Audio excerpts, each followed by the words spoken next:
With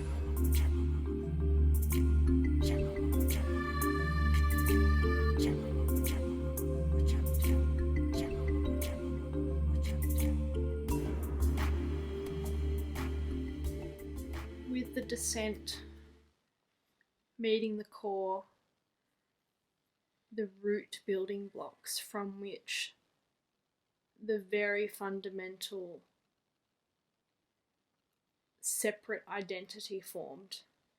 So something down here, trauma, pain, existence is unsafe and not okay in whatever way that is expressing. Boom. Core contraction, the creation of that separate identity. And that is equal to the turning away from your deepest rest and twisting away from the immensity of being. And it's very much the idea of the wave in the ocean. And so it's like the wave being afraid of the ocean and then trying to form itself away from the vastness of that. But then when it can let go, it becomes the ocean.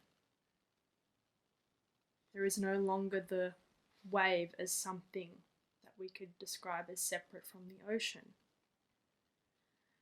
And so most people are wasting their life energy upholding that contraction of separation.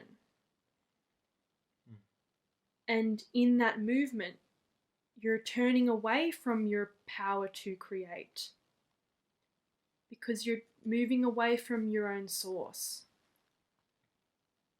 So how could you possibly create?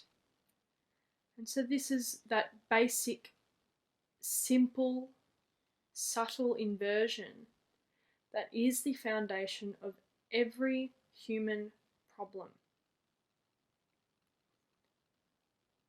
And the reason why we're afraid of power is, of course, because we have seen that misuse of power that comes from that contracted identity, like that wave trying to separate itself. And because that identity is powerless, because it has to be, you're turning away from your own power. When that this is where it becomes a dark force, where the ego becomes that dark, consuming, what we could label as evil, which is actually just an inverted flow of energy, yeah? Rather than the surrender into the fullness. It's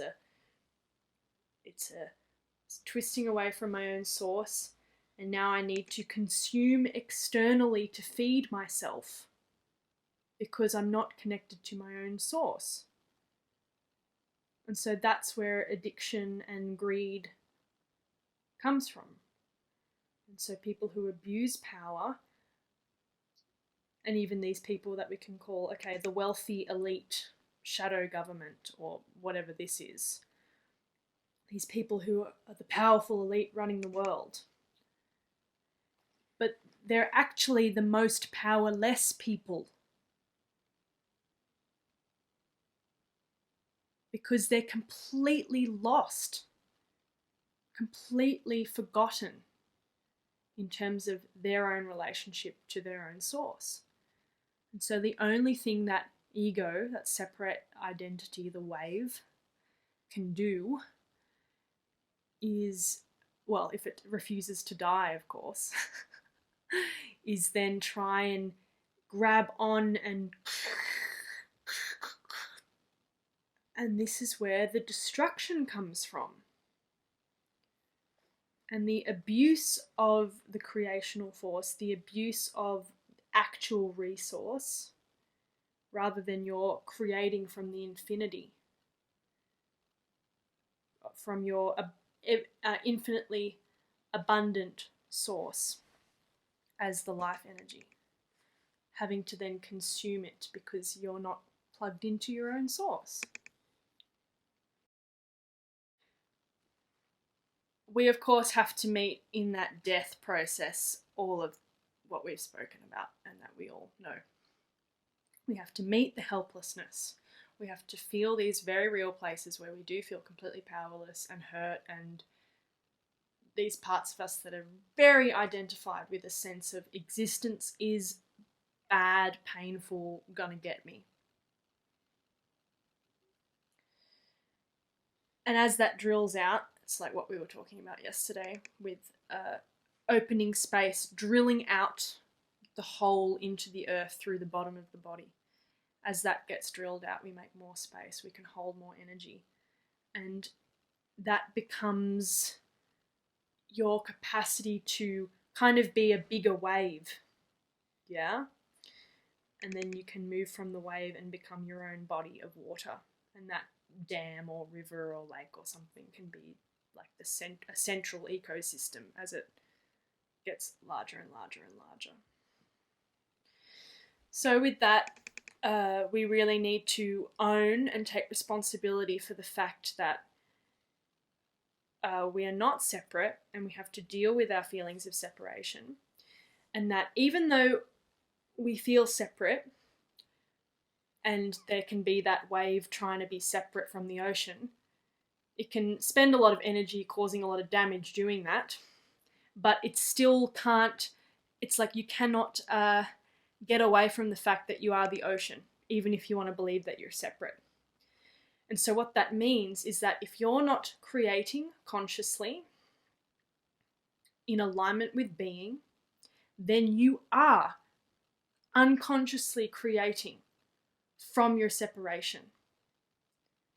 And so that is to say that you are God, you are being, you are the infinite creation. Okay, well, I don't feel like I'm God being the infinite creation. I feel separate and very disempowered. But even in that, you are creating your being around you from that place. Because, again, the wave, as much as it can try and be separate from the ocean, it kind of can't, no matter how hard it tries. It can just splash around and be a bit silly and carry on. I don't know how the wave analogy is going. You can't really personify a wave that well, but we're going to go with it. So you're always creating. And so we really have to take responsibility for whatever the reflections are in our existence.